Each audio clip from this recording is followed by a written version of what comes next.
ప్రతి ఒక్కరికి తల్లిదండ్రులకి నా ఒక మనవండి, దయచేసి పిల్లకాయలు వాగుల్లో మునగటానికి, చెరువుల్లో మునగటానికి, బైకులు వేగంగా తోలేదానికి ఆస్కారం ఉంది. దయచేసి పిల్లకాయల్ని కొద్దిగా శ్రద్ధగా తల్లిదండ్రులే గమనించాల్సిన విషయం. ఎందుకంటే ఏదో ఇబ్బంది జరిగిన తర్వాత బాధపడి కన్నీటి ప్రయాణం అయ్యే కంటే మనం పిల్లకాయల్ని ఒక కంట కనిపెట్టడంలో ఎటువంటి తప్పు లేదు. దయచేసి ప్రతి ఒక్కరు కూడా ఈ టైంలో పిల్లకాయలు ఏం చేస్తారంటే బండి ఉంది కదా అని వేగంగా రోడ్డు మీద దోలటం, నలుగురు పిల్లకాయలు చేరి వాగుల్లో మునిగేదానికి పోయి ఏదన్నా జరగకూడదు జరిగిందంటే తర్వాత ఏమవుద్దో మీకు అందరికీ తెలిసిన విషయమే.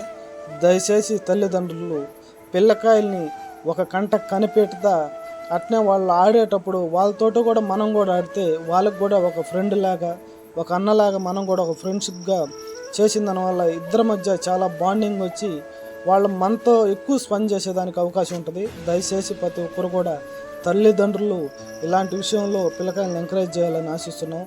దూరంగా పెట్టకండి. ఈ సెలవుల్లో పిల్లకాయలు మన దగ్గర ఎంత దగ్గరగా చేర్చుకుంటారో